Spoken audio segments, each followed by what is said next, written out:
की है तूने यहाँ अकेले आकर? मुन्ना, झुंड में तो सुअर आते हैं।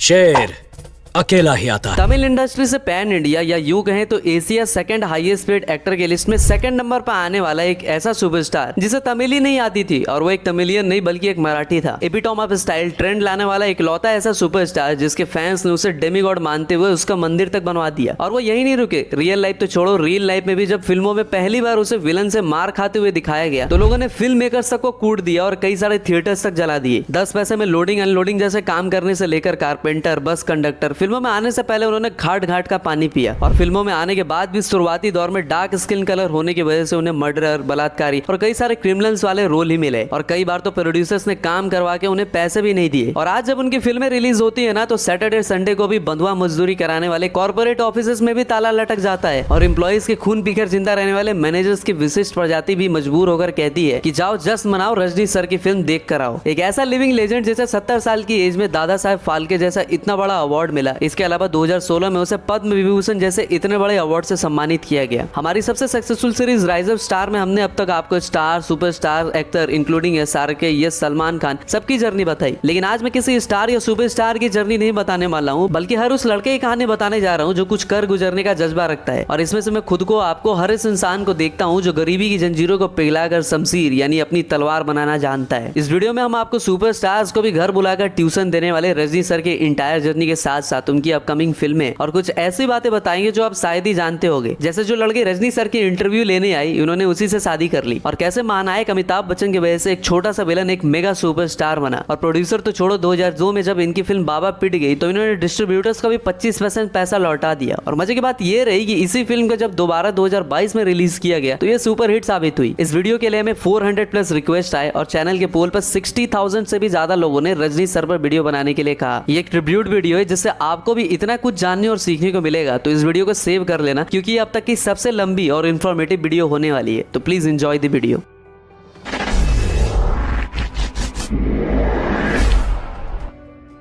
5 डिकेड्स यानी 50 साल से तमिल, हिंदी, तेलुगु, कन्नड़ा, मलयालम और इवन बंगाली इंडस्ट्री में भी अपना डंका बजवा चुके हैं और 170 फिल्में कर चुके रजनीकांत या शिवाजी राव गायकवाड़। एक ये डेमीगॉड मेरी आपकी तरह एक लोअर मिडिल क्लास फैमिली से आते हैं, जहाँ इनके बाबूजी रामाजी राव गायकवाड़ सिर्फ एक कांस्टेबल थे, तो 2 भाई और 1 बहन के बाद सबसे छोटे शिवाजी राव का नाम भी उनके मराठी पेरेंट्स ने छत्रपति शिवाजी महाराज से इंस्पायर्ड होकर ही रखा था। और मजे की बात ये थी कि महाराज की तरह रजनीकांत की भी माँ का नाम जीजाबाई ही था, लेकिन अनफॉर्चुनेटली जब रजनी सर 5-6 साल के थे तभी ही लॉस्ट हिज मदर। बचपन में जब इन्हें विवेकानंद बाल संघ, जो कि रामकिशन मिशन की एक ऑर्गेनाइजेशन है, और ये आज भी टैलेंटेड गरीब बच्चों को फ्री में पढ़ाते हैं, और सिर्फ पढ़ाते ही नहीं बल्कि उन्हें हमारी भारतीय संस्कृति, कल्चर और गौरवशाली इतिहास भी बताते हैं। विवेकानंद बाल संघ में पढ़ने के साथ साथ शिवाजी राव दूसरी एक्टिविटीज जैसे कि स्पोर्ट और स्पेशली ड्रामा में भी पार्टिसिपेट किया करते। और जब एक बार इन्हें स्कूल के एक ड्रामा में एकलव्य के एक दोस्त का एक छोटा सा रोल मिलता है, but he nailed it in this character. And luckily Kannada के सबसे फेमस कवि DR बेंद्रे भी वहाँ प्रेजेंट होते हैं, और वो कहते हैं ना कि एक आर्टिस्ट ही दूसरे आर्टिस्ट के अंदर के हिडन टैलेंट को पहचान सकता है। तो उन्होंने भी ड्रामा के बाद छोटे से शिवाजी राव से अलग से भेंट की और उन्होंने कहा कि तू जो कर रहा है उसे कभी मत छोड़ना, तू बहुत आगे जाएगा। इस बात को गांठ बांध के 12th के बाद रजनी सर अपने आर्ट को और भी पॉलिश करने के लिए MGR film and television institute में एडमिशन लेने की ठान लेते हैं, लेकिन अगेन फैमिली की बद से बदतर हालात की वजह से उन्हें फाइनेंशियली सपोर्ट नहीं मिल पाता। लेकिन ऐसा कहा जाता है ना कि सारे रिश्ते भगवान बनाकर भेजते हैं पर दोस्त हम खुद ही चुनते हैं। तो शिवाजी राव की इस जर्नी में उनके कर्ण बनते हैं उनके दोस्त राज बहादुर, और उन्हीं की वजह से वो MGR फिल्म एंड इंस्टीट्यूट में एडमिशन भी ले पाते हैं और यहाँ से डिप्लोमा की डिग्री भी लेते हैं। और ऐसा नहीं था कि सुपरस्टार बनने के बाद इन्होंने अपने पुराने दोस्तों को भुला दिया, बल्कि आज भी अपनी फिल्में निपटाने के बाद इन्हीं दोस्तों के साथ हैंग आउट करते हैं। और फिर मेंटल फीस से कभी हिमालय तो कभी उत्तराखंड भी चले जाते हैं, और इवन नेशनल फिल्म अवार्ड जैसे बड़े मंच पर भी अपने दोस्त राज बहादुर का नाम लेते हैं और कहते हैं कि आज इस सुपरस्टार को दुनिया से पहले उनके दोस्त ने पहचाना था।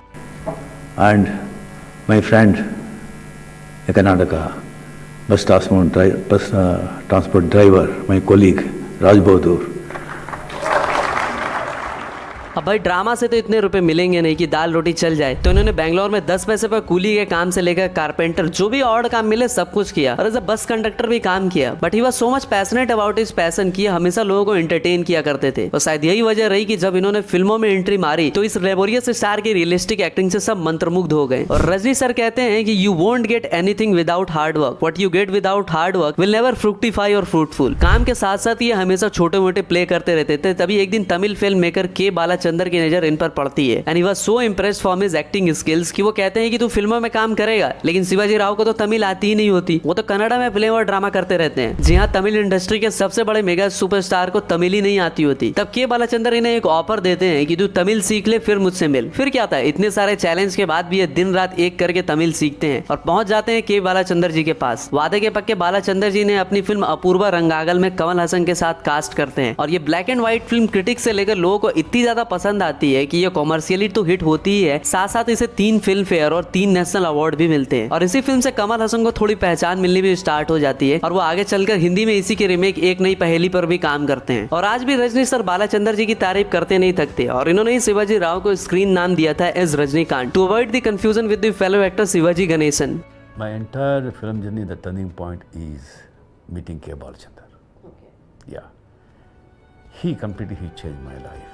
1976 से लेकर 1980 तक रजनी सर की 64 फिल्में आती है, मतलब ऑलमोस्ट हर साल 12 फिल्में, जिसमें से मोंद्रू मुडिचू, बालू, जेनू, अबरागल, 16 वयथिनाइल, बैरवी, मालूम मारूम, प्रिया, धर्म युद्धम, बिल्ला जैसी फिल्में हिट या ब्लॉकबस्टर साबित होती हैं। लेकिन 76 से लेकर 77 तक डार्क स्किन होने की वजह से इन्हें फिल्मों में कभी अपराधी, कभी बलात्कारी तो कभी क्रिमिनल जैसे एंटोगनिस्ट कैरेक्टर प्ले करने पड़ते हैं। और यही वो टाइम होता है कि जब कई सारे प्रोड्यूसर्स इन्हें काम करवा के पैसे मांगने पर भगा देते हैं। 1970 में जब फिल्म आती है बैरवी, तो ये कलेक्शन के मामले में सारे रिकॉर्ड तोड़ फोड़ डालती है और पहली बार प्लाजा थिएटर में रजनी सर का 35 फुट का कटआउट भी लगाया जाता है। इस फिल्म से उन्होंने रेसिस्ट फिल्म मेकर के मुंह पर एक जोरदार झापड़ लगाया जो कहते थे कि हीरो कभी भी डार्क स्किन वाला नहीं हो सकता। और इस फिल्म के बाद ही रजनी सर ने मार्केट से इस मिथ को पूरी तरह से खत्म कर दिया, जिसका फायदा विजयकांत जैसे दूसरे डार्क स्किन वाले एक्टर्स को भी हुआ। और 1978 में ही पहली बार इन्होंने अमिताभ बच्चन की फिल्म अमर अकबर एंथनी की भी रीमेक की एज शंकर सलीम साइमन और ये फिल्म भी सुपरहिट साबित हुई। रजनी सर ने हमेशा से ही अमिताभ बच्चन को अपना रोल मॉडल बताया और कई बार मीडिया के सामने उनके पांव भी छुए।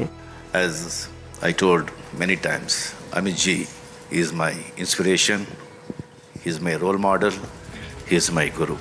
हाँ, लेकिन एक बार जब इन्होंने योगी जी के पांव छुए तो बवाल मच गया और कुछ लोगों ने इन्हें ट्रोल करने की कोशिश भी की, लेकिन थलाइवा स्टार्स के फैंस ने जब इनकी पुंगी बजानी स्टार्ट की तो सब चुप हो गए। भाई, आप इनके स्टारडम का अंदाजा इस बात से लगा सकते हो कि मदुरई में लिटरली लोगों ने इनका मंदिर तक बना रखा है और ऐसा tribute I don't think so किसी और एक्टर या सुपरस्टार को नसीब हुआ है और शायद होगा भी नहीं। इवन साउथ के फिल्म मेकर्स कभी भी रजनी सर को विलन या बुरी तरह से मार खाते हुए नहीं दिखा सकते, क्योंकि जब एक बार ऐसा हुआ था तो लोगों ने मेकर्स की भी सुताई कर दी थी और थिएटर्स तक जला दिए थे। इवन 90s में रजनी सर की फिल्मों में थिएटर्स में कॉइन तक कैरी नहीं कर सकते थे, क्योंकि लोग इनके स्टाइल और डायलॉग से इतने इंप्रेस्ड हो जाते थे कि सिक्का उछाल उछाल के थिएटर्स के स्क्रीन तक फाड़ दिया करते थे। क्यों हिला डाला ना। और आज भी रजनी सर अपने इनकम का आधा हिस्सा यानी 50% फिलंथ्रॉपी के नेक काम के लिए डोनेट कर दिया करते हैं, जिसमें से आई donation, blood donation, free food for needy जैसे इनिशिएटिव्स भी शामिल है। और अनलाइक दूसरे स्टार्स के फैन जो सोशल मीडिया पर एक दूसरे को गाली गलौज और मारा पीटी करने में लगे होते हैं, वो इनके फैंस इनकी तरह काफी जनरस, बोले तो काइंड हार्टेड लोग हैं जिनका अपना खुद का चैरिटी फोरम भी है। 1980 में आई फिल्म बिल्ला, जिसे रजनीकांत को तमिल इंडस्ट्री का सुपरस्टार बना दिया। यह फिल्म बिग बी की डॉन की ऑफिशियल रीमेक थी। इस फिल्म के हिट होने के बाद ही रजनी सर ने बिग बी की कई सारी फिल्मों के रीमेक पर काम किया और अपने स्वैग और स्टाइल के तड़के से पब्लिक को एक अलग ही कंटेंट सर्व किया, जिसके बारे में हम आपको आगे बताएंगे। 1981 से लेकर 1985 तक अगेन इन्होंने बुलेट ट्रेन से भी ज्यादा स्पीड से 49 फिल्में कर डाली। मतलब भाई, आई कैन इजिली इमेजिन कि 25-30 मिनट की वीडियो बनाने में हमारी फट के हाथ में आ जाती है और एक साल में 10-12 फिल्में कर लेना, ऐसा रजनी सर ही कर सकते हैं। और इसीलिए इनकी फिल्मों के लिए कॉर्पोरेट ऑफिस तक बंद हो जाते हैं और चेन्नई, बेंगलुरु जैसे शहर पूरी तरह से फिल्मी माहौल में होता है और लोग इनकी फिल्मों को फेस्टिवल की तरह एंजॉय करते हैं। फिल्मों से याद है, रजनी सर ने अपनी लाइफ पार्टनर भी काफी फिल्मी अंदाज में चूज किया था। जब रजनी सर की वाइफ लता रंगाचारी, जो कि इतिराजा कॉलेज से कॉलेज मैगजीन के लिए रजनी सर का इंटरव्यू लेने आई थी, तो ये इतने सारे हीरोइंस को छोड़ के लता जी की इनोसेंट स्माइल पे दिल ले बैठे थे। एंड 1981 में after marriage together they started a new journey of their life. अब वैसे तो इंडिया के एक one of the best cricketer की लव स्टोरी भी कुछ ऐसी ही है। अब वो कौन है वो आप हमें कमेंट में बताना। 81 से 85 तक रजनी सर की थिल्ली मुल्लू, गर्जना, पोकिरी राजा, रंगा, मोदुरु मुगम, पविल पुली जैसी फिल्मों से रजनीकांत तमिल सिनेमा को सुपरहिट और ब्लॉकबस्टर फिल्में देते हैं, जिसमें से 1981 में आई THEE थी, जो कि बिग बी के दीवार की रीमेक होती है। तो वही 1985 में आई पटिका द वन खुद्दार की। अपने आप को जला देने के बाद और अपना खून पसीना एक कर देने के बाद भी रजनी सर कहते हैं कि miracles do happen. Ladies and gentlemen, good evening. Many people don't believe miracle. Miracles do happen. See, the ordinary bus conductor sharing a desk with the greatest living legends, it's a miracle. miracles do happen. 1983 ही वो साल होता है जब Tamil cinema का एक superstar Hindi cinema में debut करता है विद इस फिल्म अंधा कानून। और इस फिल्म में उनके साथ उनके रोल मॉडल बिग बी के अलावा श्रीदेवी, प्रेम चोपड़ा, अमरीश पुरी जैसे वेटरन कलाकार भी होते हैं।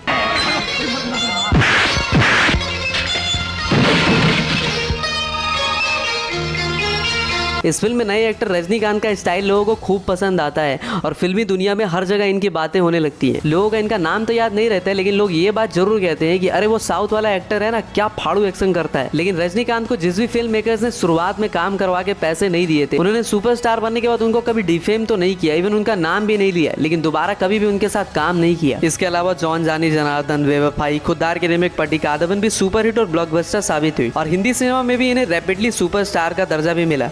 तो हमारे घर जरूर आना। आऊंगा, जरूर आऊंगा, सर के बल चल के आऊंगा। जॉनी क्या कह रहा है? वो पूछता है हम दोनों तन्हाई में कब मिलेंगे, एक दूसरे के करीब कब आएंगे। जॉनी से कह दीजिए कल शाम को 6 बजे झील के किनारे मिलेंगे। अब वैसे तो वीडियो अपने टाइम के 3 सुपरस्टार SRK, आमिर और सलमान खान को अब तक हम एक फिल्म में नहीं देख पाए हैं, लेकिन 1985 में आई प्रयागराज की गिरफ्तारी वो फिल्म रही जिसमें उस टाइम के 3 सुपरस्टार एंग्री यंग मैन यानी बिग बी, ओल्ग नयनेन यानी कमल हसन और थलाइवा यानी रजनी सर तीनों इस फिल्म में स्क्रीन शेयर किए और इस फिल्म ने 1985 में 32 करोड़ का कलेक्शन किया, जिसे आज के टाइम पर आप 800 से 1000 करोड़ कंसिडर कर सकते हो। मेरी मौत की ख्वाहिश रखने वालों के लिए जिंदा होकर मैं उनके लिए मौत बन जाया करता हूँ। मेरे भाई को खोलो। भैया, तुम्हारी मौत की खबर सुन के माँ को बहुत सदमा हुआ और उस साले रंजित ने उन्हें मारा। 1986 से 1990 तक रजनी सर की तमिल और हिंदी सिनेमा में मिला के लगभग 31 फिल्में आती है और 1986 में भगवान दादा ही वो फिल्म होती है जिसमें Hrithik Roshan as a child artist काम करते हैं और फिल्म 14 करोड़ का कलेक्शन करती है और फ्लॉप साबित हो जाती है। ये क्या? उल्लू भागता है और कहा तुझे मार लगी है? अरे बापू, उल्लू तो है उल्लू, राय का पहाड़ बनाना तो उसकी आदत है। ये है वो मार, मैंने पट्टी बांध ली। लो केला खाओ। गोविंदा, तुझे जरा सा भी कुछ। अब गुरु ऋतिक इस टाइम पर सिर्फ 12 साल के होते हैं और छोटे से सीन में भी वो बार बार गलतियां करते हैं, लेकिन अपने रजनी सर बच्चे का मोरल डाउन ना हो इसलिए जितनी बार ऋतिक गलतियां करते हैं उतनी बार रजनी सर कहते हैं कि अरे नहीं मेरे से गलती हो गई है। भगवान दादा के टाइम पे एक बात मुझे बहुत याद है कि जब भी एक टेक के दौरान I used to make a mistake in the dialogue, तो वो कुछ करके जब कट होता था, जब the director who was my grandfather J Om Prakash Om ji, when he used to cut the shot because of my fault, Rajni sir used to say sorry yaar, you know I made a mistake, sorry। तो इसके बाद असली नकली, दोस्ती दुश्मनी, मनीथन, उत्तर दक्षिण, गुरु शिष्य, राजा दी राजा और मई पिलाई जैसी फिल्में भी भाई पानी में आग लगा देती हैं और उसके बाद ही रजनी सर को मिनिमम गारंटी स्टार का भी टैग मिलता है। मतलब जो भी फिल्म अगर चाहे हिंदी हो या तेलुगु या फिर तमिल, इन पर पैसे लगाता है झोली भर के जाता है। अब वैसे तो रजनी सर ने तेलुगु सिनेमा में 16-17 फिल्में की और कन्नड़ा में भी और बांग्ला में भी एक फिल्म भाग्य विधाता की, लेकिन कभी अपनी मदर टंग मराठी में काम नहीं कर पाए। मेरा मराठी पिक्चरला एक काम करा एक बार मुझे एक चान्स एक आला, बट मला एक इष्ट है मराठी पिक्चर काम। अब भाई मराठी सिनेमा में अगर रजनी सर एंट्री करेंगे तो मराठी सिनेमा का भी मान काफी बढ़ेगा। 1990 से लेकर 2000 तक Rajni sir become a brand और भाई जहाँ हीरो हीरोइंस लोगों का नाखून भी उखड़ जाए तो वो डिप्रेशन में चले जाते हैं, वही एक इकलौते सुपरस्टार है जिन्हें नोज सर्जरी, फोरहेड सर्जरी, चिन सर्जरी या फिर हेयर ट्रांसप्लांट की कोई जरूरत नहीं। मतलब ये कहते हैं कि मैं जैसा है वैसा ही कैमरे के सामने आएगा और यही वो दौर रहा जब बॉलीवुड और तमिल सिनेमा में भी कई सारे नए सितारे, जिसमें तमिल सिनेमा में थलापति और बॉलीवुड में SRK जैसे सुपरस्टार भी आगे चलकर रजनी सर के स्टारडम के बराबर फेम और शोहरत नहीं कमा पाए। बॉलीवुड के सबसे हार्ड वर्किंग इंसान अक्षय हो या फिर बिजनेसमैन शाहरुख खान, सभी ने हमेशा ही रजनी सर के बारे में रिस्पेक्ट से बात की और SRK ने तो चेन्नई एक्सप्रेस में थलाइवा को ट्रिब्यूट देने के लिए लुंगी डांस जैसा गाना तक ऐड करवा दिया। Hi Devika, you acted with 2 superstars, Shah Rukh Khan and Rajnikant. Who's the best? And could you tell what the experience with acted in experience with? See, if you compare like this, then she's only worked with one superstar, Rajni sir. There is no other student. 1990 से लेकर 2000 तक Rajni sir के पन्नाकरण, धर्मदुराई, खून का कर्ज, फूल बने अंगारे, थलपति मनन, अनामलाई, यजमन, बासा, मुथु पड़ियापा जैसी सुपरहिट और ब्लॉकबस्टर फिल्मों तो भाई इन्होंने ऐसी देनी स्टार्ट की जैसे मुर्गी सोने के अंडे देती है, जिसमें से फूल बने अंगारे और इंसानियत का देवता ही ऐसी फिल्में थी जो हफ्ते में 3-4 बार किसी न किसी चैनल पर देखने को मिल ही जाती थी और इन्हीं फिल्मों ने चैनल को भी खूब टीआरपी दिलाई। लेकिन इन सारी फिल्मों में रजनी सर ने साइड रोल प्ले किया और मणि रत्नम की थलपति जो कि महाभारत पर बेस्ड थी उसे भी लोगों ने काफी अप्रिशिएट किया। और 1993 में रजनी सर ने पहली बार वाली फिल्म के लिए स्क्रीन राइटिंग की, लेकिन फिल्म पिट गई। मैं कुछ नहीं बोलेगा, कुछ नहीं बोलेगा, कुछ नहीं बोलेगा, कुछ नहीं बोलेगा, बिल्कुल नहीं बोलेगा, बिल्कुल नहीं बोलेगा। अच्छा அண்ணா என்னடா அப்படியே வச்சிட்டீங்க, ஒண்ணும் சாப்பிடவே இல்ல? தமிழ் बोलता जी, मद्रासी जी, तमिल बोलता साबिड़गा अभी बोलो। विशंबर प्रसाद जी, विशंबर प्रसाद फ्रॉड जी।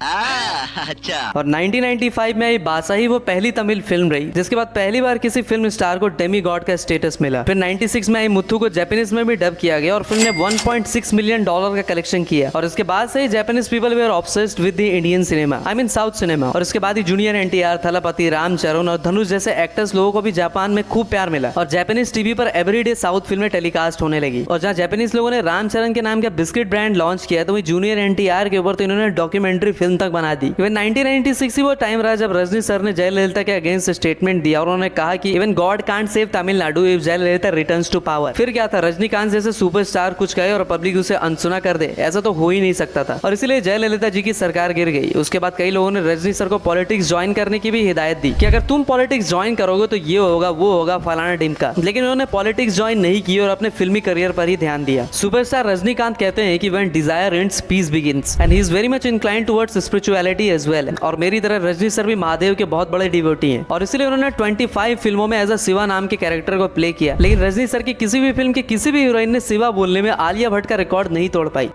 मस्त जोक मारा। वैसे आपको शायद ही पता होगा कि रजनीकांत ही इकलौते ऐसे एक्टर है जिनके बारे में सीबीएसई वालों ने इनकी जर्नी को अपने सिलेबस में भी इंक्लूड किया और जिसका टाइटल रखा from bus conductor to superstar. 2002 से लेकर 2005 तक रजनी सर ने 3 साल का ब्रेक भी लिया और उसके बाद ही उन्होंने धड़ाधड़ फिल्में करने से थोड़ा सा ब्रेक भी लिया और अब जाकर उनकी हर साल 1 या 2 फिल्में आने लगी। क्या आपको पता है कि रजनी सर को थलाइवा स्टार क्यों कहते हैं? दरअसल इस वर्ड का मतलब होता है बॉस या लीडर और सुपरस्टार रजनी सर की उनकी फाड़ू एक्शन सीक्वेंस, उनके यूनिक स्टाइल और लार्जर देन लाइफ कैरेक्टर्स के अलावा ये कभी भी टाइप कास्ट के शिकार नहीं हुए। और जहां आज लोगों ने हीरो के लिए एक बेंचमार्क सेट कर दिया है कि hero should be very handsome and good looking, उसके डोले सोले पेट में 6-8 बिस्कुट होने चाहिए, भले ही उसके लिए स्टेरॉइड के इंजेक्शन ठुकवाने पड़े या सिंथॉल के। लेकिन भाई एक्टिंग स्किल्स का क्या? अरे वो तो कॉम्प्लीमेंट्री है।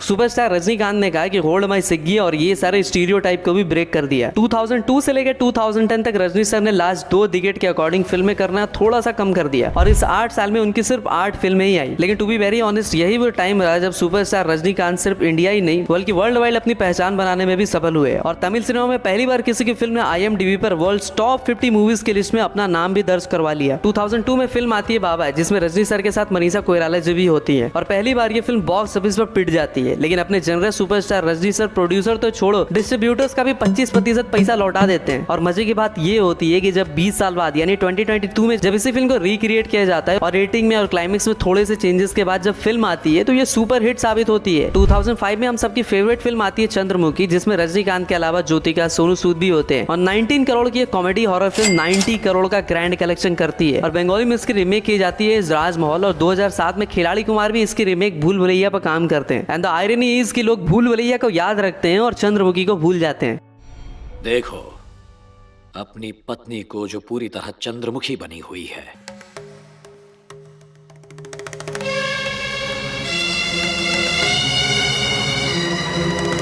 चंद्रमुखी को film fair south, Tamil Nadu state जैसे कई सारे और भी अवार्ड्स मिलते हैं। 2 साल के ब्रेक के बाद 2007 में जब रजनी सर की फिल्म आती है शिवाजी द बॉस जो उनके लाइफ की अब तक की सबसे बड़ी एक्शन ड्रामा फिल्म होने वाली होती है जिसके डायरेक्टर और राइटर दोनों एस शंकर जी होते हैं। हाँ, ये वही है जिन्होंने एक दिन के सीएम वाली नायक दी थी और इसके अलावा गरुड़ उड़ान में अलग से सजा वाली अन्नियन यानी हिंदी में बोले तो अपरिचित भी इन्होंने ही डायरेक्ट किया था।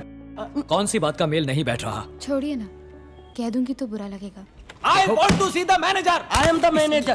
चल पूजा। दुख तो नहीं बताने से भी होगा, कोई परवाह नहीं, बोल दो। हाथ दिखाइए। समझ गए? ये मेरा हाथ है और ये तुम्हारा। ओफो, हम दोनों में कोई मेल। इस फिल्म का यही सीन देखने के बाद मेरे कल्लू दोस्त करीम काला की आज तक हिम्मत नहीं हुई अपनी क्रश रूपमती को प्रपोज करने की। वेल टॉपिक पे आते हैं, इस फिल्म का वो मीम क्यों हिला डाला ना, रजनीकांत से भी ज्यादा फेमस हुआ और 60 करोड़ की फिल्म ने 160 करोड़ का कलेक्शन किया। और जहां मेकर्स उस टाइम पर 50 करोड़ की फिल्म बनाने में भी 10 बार सोचते थे, तो वहीं 2007 में इस फिल्म में 60 करोड़ फूक दिया गया था। ये 2007 की मोस्ट एक्सपेंसिव फिल्मों में से भी एक थी। और यही वो टाइम रहा जब सुपरस्टार रजनी सर को लोगों ने थलाइवा स्टार यानी लीडर या बॉस कह के बुलाना स्टार्ट किया। Comedy, drama, romance, action, science fiction, कोई भी ऐसा जॉनर ही नहीं है जिसे रजनी सर ने ट्राई ना किया हो। 2008 में फिल्म आती है पी वासु की कुसलन, जो कि opening to Thugs of Hindostan या अधिपुरुष जैसी लेती है और इन्हीं फिल्मों की तरह पवेलियन भी लौट जाती है और 15 करोड़ की बजट सिर्फ 8 करोड़ का कलेक्शन कर पाती है। और उसी साल ही कथा नायक अडू भी बॉक्स ऑफिस पर धराशायी हो जाती है और उस फिल्म के भी डायरेक्टर पी वासु ही होते हैं। फिर 2 साल के ब्रेक के बाद 1 अक्टूबर 2010 को एक फिल्म नहीं बल्कि आंधी आती है, जो सिर्फ इंडिया ही नहीं बल्कि वर्ल्ड वाइड अपना भौकाल कायम करती है। और अगेन इस फिल्म के डायरेक्टर एस शंकर जी ही होते हैं। अरे मैं इथरन यानी रोबोट की बात कर रहा हूँ। और 132 करोड़ की ये फिल्म 320 करोड़ का मैसिव कलेक्शन करती है। तेरे को क्या लगता था कि नहीं लौटेंगे? गलत। जब तक तोड़ेंगे नहीं तब तक छोड़ेंगे नहीं। लेकिन इस फिल्म के लिए भी रजनी सर और ऐश्वर्या जी पहली चॉइस नहीं होते, बल्कि ये फिल्म तो प्रीटी जिंटा और कमल हसन को ऑफर हुई होती है। Are you comedy me? और यही नहीं बल्कि एस शंकर इस फिल्म के लिए एसआरके और प्रियंका चोपड़ा को भी ये रोल ऑफर किए होते हैं। लेकिन एसआरके को ये फिल्म 1 गो में बनानी होती है, तो एस शंकर को इस फिल्म के लिए कोई हरी नहीं होती। और फाइनली ये फिल्म ऐश्वर्या जी और रजनी सर को मिलती है and the rest is history. And Rajni sir भाई इतने jolly and fun loving kind of person है कि भाई वो अपना खुद का मजाक उड़ाने से भी नहीं झिझकते।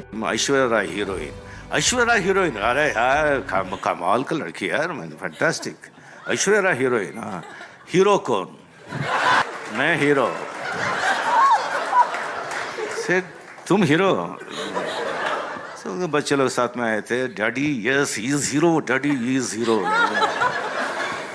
Then 10 minutes he was there. He didn't speak single word. He was staring. और रोबोट ही वो तमिल फिल्म होती है जो IMDb पर वर्ल्ड वाइड टॉप 50 फिल्मों में पहली बार अपनी जगह बनाती है। इवन जब एसआरके के रावण के एक सीन में जीवन चिट्टी से मिलता है तो लगता है कि भाई फ्यूचर में इनका एक यूनिवर्स तो जरूर होगा। लेकिन रावण गंदी तरह से पिटने की वजह से एसआरके ये आइडिया ड्रॉप कर देते हैं। और जहां भाई इंडोर्समेंट या एडवर्टीजमेंट करके SRK, big B, Akshay, Aamir और इवन दूसरे बड़े स्टार से लेकर यूट्यूबर लोग भी खूब पैसा छापते हैं। और अगर एड गुटखा, दारू, बीड़ी, गांजा, सॉरी वो तो इलीगल है, या फिर बेटिंग एप्स की होती है तो इनको करोड़ों रुपए मिलते हैं। लेकिन अनलाइक अदर स्टार्स, रजनीकांत ने अपने 50 ईयर के लंबे करियर में एक भी एडवर्टीजमेंट नहीं किया। इवन यही नहीं, उन्होंने कौन बनेगा करोड़पति और बिग बॉस जैसे छपरी शो को भी करोड़ों रुपए के अगेंस्ट होस्ट करने से इनकार कर दिया। हर साल 12 से 15 फिल्में निपटा देने वाले सुपरस्टार 2011 से लेकर 2015 तक सिर्फ 3 फिल्मों पर काम करते हैं और उसमें से भी एक कैमियो ही होती है। और उनमें से रावण ही वो फिल्म होती है जिसमें रजनी सर का कैमियो भी होता है। 2011 वो टाइम होता है जब सुपरस्टार रजनीकांत भी 200 करोड़ के डेट के जाल में फंस जाते हैं और उन्हें अपनी जमीन तक बेचनी पड़ जाती है। दरअसल होता कुछ ऐसा है कि 2014 में एक फिल्म आती है कोचा डायन, सॉरी अगर मैंने मिस प्रोनाउंस किया हो तो। और ये 125 करोड़ की पहली ऐसी इंडियन फिल्म होती है जिसमें photo realistic motion capture technology का यूज किया जाता है। और फिल्म को डायरेक्ट भी रजनी सर की बेटी सौंदर्या रजनीकांत ही करती है। लेकिन 125 करोड़ की ये फिल्म गंदी पिटती है। अब भैया इस फिल्म के तो 3-4 प्रोड्यूसर होते हैं, लेकिन जब फिल्म पिट जाती है तो सब पतली गली से निकल जाते हैं। और जब ऑस्ट्रेलियन कंपनी $7 मिलियन का बिल इस फिल्म के डिस्ट्रीब्यूटर इरोस इंटरनेशनल पर फाड़ती है तो वो भी हाथ खड़े कर लेते। और ऑस्ट्रेलियन कोर्ट भी ये वर्डिक्ट सुनाती है कि लायबिलिटी इरोस इंटरनेशनल की नहीं बल्कि रजनी सर की बेटी सौंदर्या रजनीकांत की ही है। अपनी बेटी को फॉरेन कोर्ट के चक्कर में फंसा देख रजनी सर मान लेते हैं कि ये सारा डेट मेरा ही है। लेकिन बात यही थोड़ी ना खत्म होती है, बल्कि उसी साल आई लिंगा भी बुरी तरह से पिट जाती है और फिल्म के प्रोड्यूसर रॉकलाइन वेंकटेश की पूरी जिम्मेदारी होते हुए भी वो एक पैसा पे नहीं करते हैं। और फिल्म फ्लॉप होने पर प्रोड्यूसर डिस्ट्रीब्यूटर की मदद करना ही रजनी सर के गले की हड्डी बन जाती है। इसलिए कहा जाता है कि सीधे बनो पर इतना नहीं कि दुनिया काट के निकल जाए। Apart from that Rajni sir की वाइफ पर भी पैसे के मिसमैनेजमेंट के एलिगेशंस लगते हैं और वो रैंडमली कुछ ऐसे डॉक्यूमेंट्स भी साइन कर देती है जिससे इस डेट में 10-12 करोड़ का और भी एडिशन हो जाता है। और इस टाइम पर जहाँ रजनी सर फ्लॉप दे रहे होते हैं तो वहीं अजीत और विजय थलापति सुपरहिट और ब्लॉकबस्टर। तभी 2016 में प्रिय रंजीत की फिल्म आती है कबाली और इस फिल्म में रजनी सर के साथ राधिका आप्टे, विंस्टन चौ, धनसिका भी होती है और लगभग 100 करोड़ की यह फिल्म वर्ल्ड वाइड 650 करोड़ का ग्रॉस कलेक्शन करती है। और लोगों को अच्छे समझ में आ जाता है कि शेर बुढ़ा जरूर हो गया है लेकिन शिकार करना नहीं भूला। और इस फिल्म के लिए रजनी सर को 35 करोड़ की फीस भी मिलती है। इसके बाद 2017 में फिल्म आती है सिनेमा वीरन और इस फिल्म के प्रोड्यूसर को कोई और नहीं बल्कि रजनीकांत के सन इन लॉ धनुष होते हैं। तो वहीं इस फिल्म के डायरेक्टर उनकी बेटी ऐश्वर्या रजनीकांत। वैसे आप शायद ही जानते होंगे कि साउथ म्यूजिक इंडस्ट्री के बादशाह अनिरुद्ध रविचंद्रन भी रजनी सर की वाइफ के भाई के बेटे हैं। 2018 ही वो साल होता है जब पब्लिक को फिर रजनीकांत का स्टारडम और पावर देखने को मिलता है और इसी साल उनकी काला और रोबोट 2 जैसी फिल्में भी आती है और काला जहाँ हिट साबित होती है, अरे मेरा मतलब काला फिल्म हिट साबित होती है और रोबोट 2.0 ब्लॉकबस्टर। अगेन काला को डायरेक्ट करते हैं पीए रंजीत। तो 2.0 का रजनी सर के लिए सबसे लकी एस शंकर और 2.0 वर्ल्ड वाइड 700 करोड़ का कलेक्शन करती है और पहली बार अक्षय कुमार का पक्षी राज वाला एंटोगनिस्ट कैरेक्टर, मतलब ये कैरेक्टर मुझे अंदर से हिला के रख देता है और मुझे भी मोबाइल यूज करने में गिल्ट फील होने लगता है। पर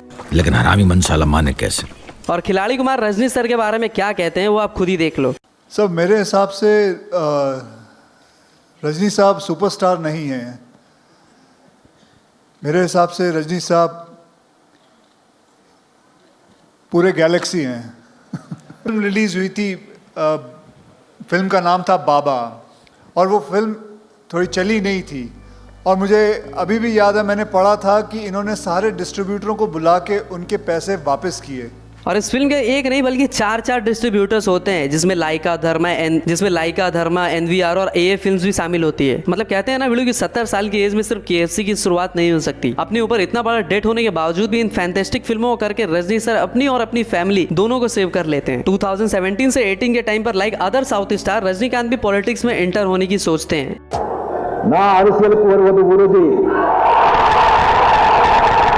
लेकिन उन्हें जल्दी समझ में आ जाता है कि भाई पॉलिटिक्स के गंदे खेल में मुझे अपने हाथ गंदे नहीं करने चाहिए and eventually took back his steps.